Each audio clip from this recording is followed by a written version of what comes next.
Hello and welcome into this edition of the Golf Show podcast with Rex and Lab. We have count them, five players tied for the lead at the 153rd Open Championship. According to the PGA Tour comms department, that is the most first-round co-leaders at this event since 1938. I think the most notable names among that five-some, Harris English, Matt Fitzpatrick, both of whom have been trending nicely on the PGA Tour in recent weeks. They're in that group at 4 under 67. But Rex, was that your biggest takeaway or something else from Royal Portrush? Well, I was a little surprised, and Rory actually said this after his round, and I had to think about it a little bit, that someone didn't actually go lower than 4 under. The conditions this morning were brutal. It looks like what Aaron Oglehauser talked about earlier in the week is probably going to come true, that there's going to be a good side and a bad side of the draw, and we get that from time to time here at the Open Championship. And it looks like it's going to be late early right now. I mean, that could change. This is Northern Ireland, as you and I have discovered over the last few days. Variable, I think, is what they call the weather. It's no other reason, nothing else you can call it. It's just variable. So that could change. You could bring it back around, but the conditions in the afternoon were pretty good. They were relatively benign, so you didn't have anyone run away and go low. You had Harris English get to 5 under for a couple of holes, but then he backed up. But I think it's pretty much right on pace to what we expected. I would go to, and I think both you and I agreed, the story today didn't tee off until 3 o'clock. And played almost a 6-hour round, if I'm doing the math right. It was all about Rory. It was all about Rory. Just in that, I haven't seen the split yet on the waves. It does seem like, I don't know, it was like such a variable and changing day. Like I went out with Phil Mickelson and Lee Westwood, who teed off in the morning, and they were getting spit on, and then they were getting drenched, and then it started blowing, and it certainly was colder. Then there was certainly that lull, I think, in the middle of the day. Rory teed off at 3:10, and from like 3 to 5, I think it was the most gettable conditions that you could have. Obviously, it's a 1T start here. They just play for 15 hours long. Then when Rory made the turn after 10 to go home for the final 8 holes, I thought it played really, really difficult. First of all, the back 9 at Royal Portrush is already more difficult. In 2019, it was about a stroke harder than the front 9, just because you're playing almost predominantly in crosswinds. A lot of those holes were into and from the left, which, as you know, for right-handers, particularly me, it is very, very difficult. And Rory sort of racked up. He was 3 under through 10, ended up racking up 3 quick bogeys. Actually did well just to keep it at even par before a late birdie on 17. I thought it was difficult, except for essentially that 2-hour patch in the mid-afternoon. I thought it was a difficult day for scoring. I think that's why you're seeing, just 67 being the leading score after the opening round. Also, just so we're clear, we heard your comments. We read your comments loud and clear. Us sharing a mic like we did last night for the preview podcast won't happen again. We've actually already gone to the IT folks to get a splitter, so we'll never have to do that, because as you most longtime listeners knew, and I was very impressed by this, that you are a mic hog. We're supposed to share the microphone. Didn't quite share it. Also, these microphones that we're holding, a little heavy. They're very, very heavy. Haven't worked out in a while. Starting to get some arm cramps. Apparently, I was holding it a little bit too close. Apologies for the audio difficulty that we had for the preview podcast. We will fix it. We will have it for the Ryder Cup. We'll be sharing a screen with a splitter.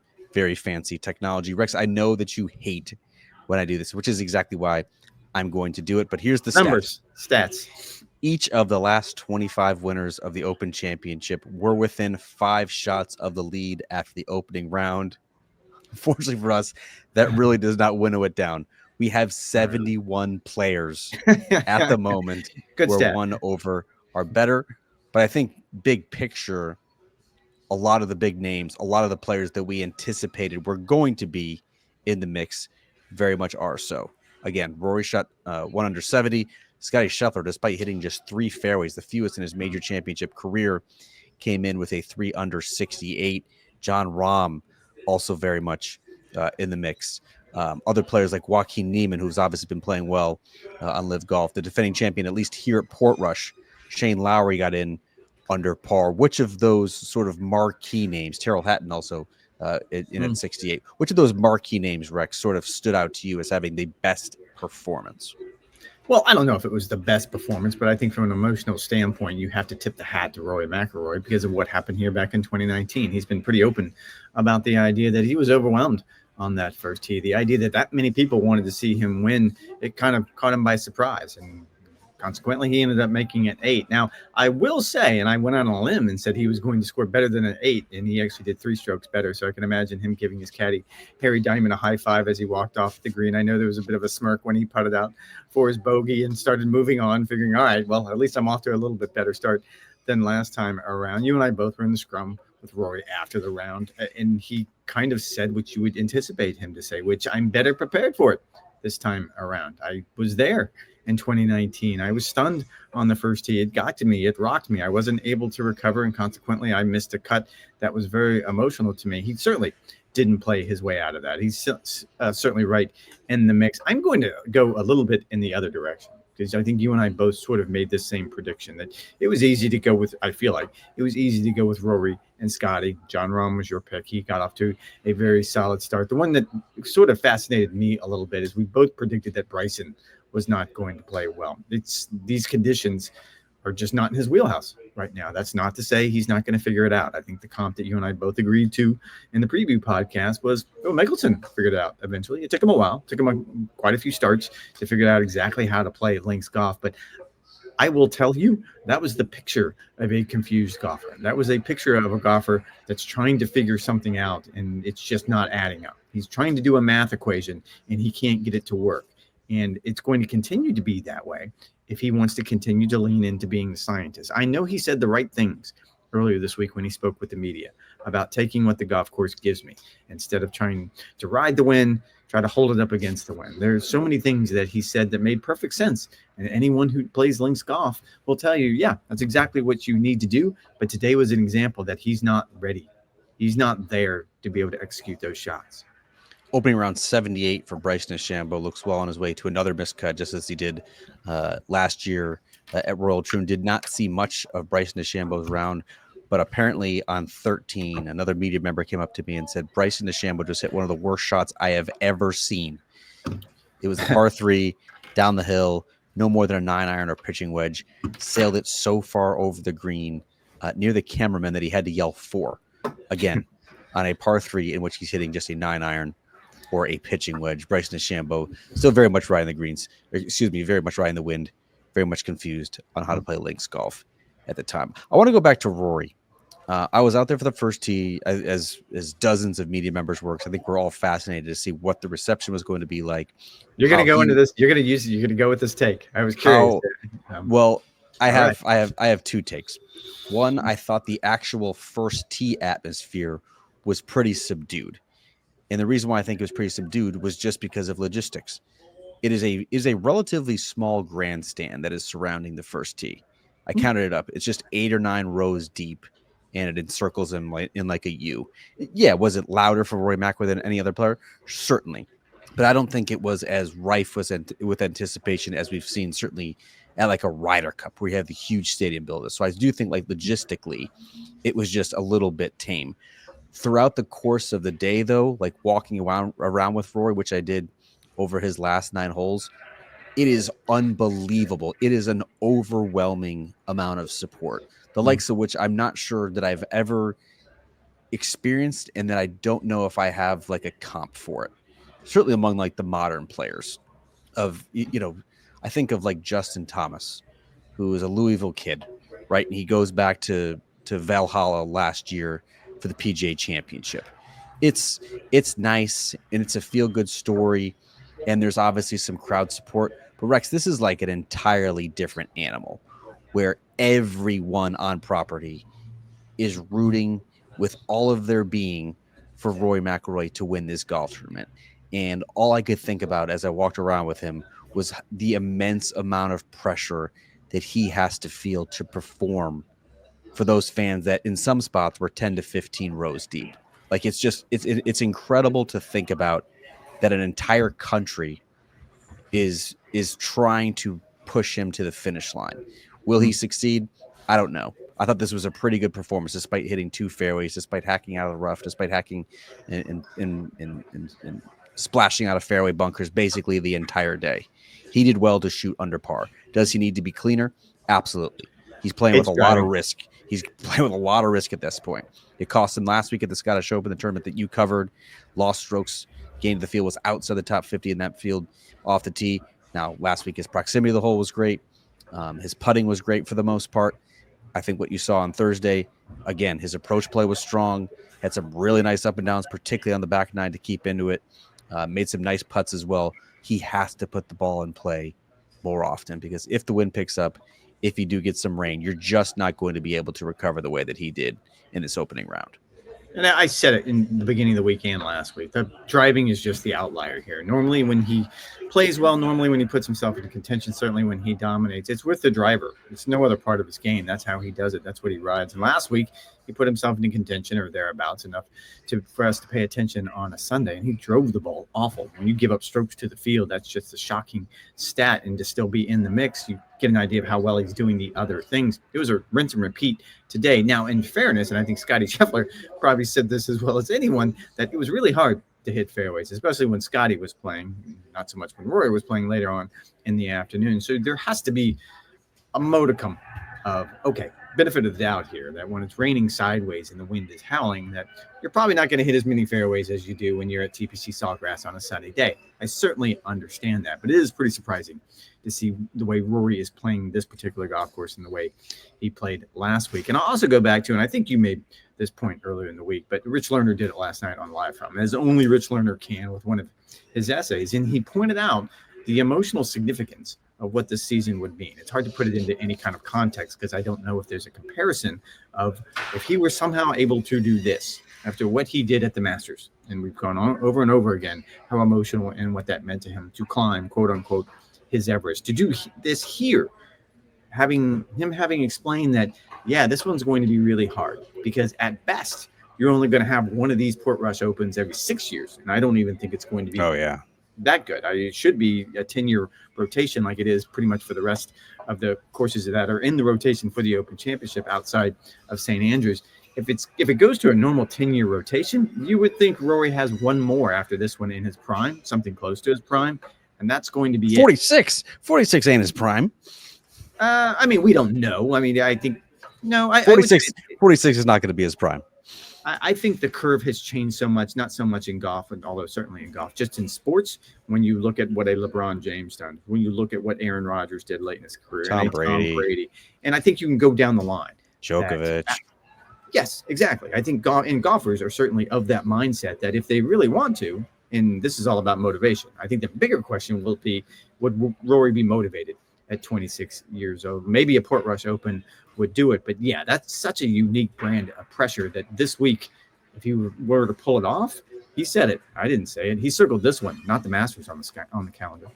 What a segue, because we didn't even plan this. Hey. But the story that I wrote for NBCSports.com/golf, otherwise known as golfchannel.com, which will be coming back, Rex, was a story that involved both Lee Westwood and Phil Mickelson, both of whom shot under par in this opening round, at least early days, as the Brits say. Phil Mickelson was the solo leader at the 153rd Open, ended up coming in with a 70, while Lee Westwood shot 69. And I packaged those two players together, not because it's sort of the easy and familiar storyline of the old guys turning back the clock at the major that's most conducive to the old players, because sounds lazy. Go ahead. Because you can use the ground and you can fight the conditions and you got decades of experience and you can use your guile and all that. I think these two players in particular are fascinating. And you can start with Lee Westwood, who has not done basically anything on Live Golf to this point.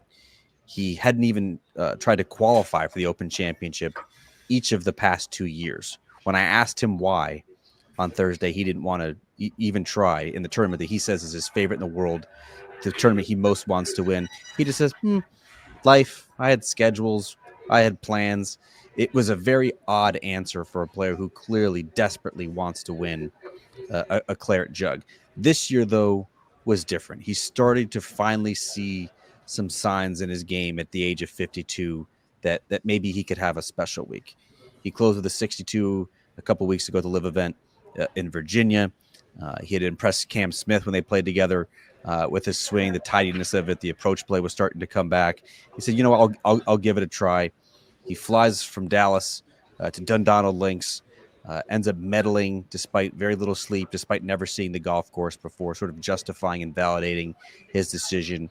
Now playing a golf course that it's one of the most favorite he's ever played in his career, finished fourth at Portrush in 2019. Can he continue to do it if he plays like he did on Thursday? Absolutely. Led the field in strokes gained off the tee, hit the most fairways of any player at 11, gave himself, quote, loads of looks. There's actually a fun stat that the stats are a little bit dodgy when you get across the pond, but they have this very specific stat of birdie looks inside 20 feet. Lee Westwood had 8 of them. So though he turned in a 2 under 69, it easily could have been a 5, 6, 7 under par for the old guard. I was very impressed by him, as I was Phil Mickelson, who again has played a little bit better in 2025 than he has each of the past couple of years.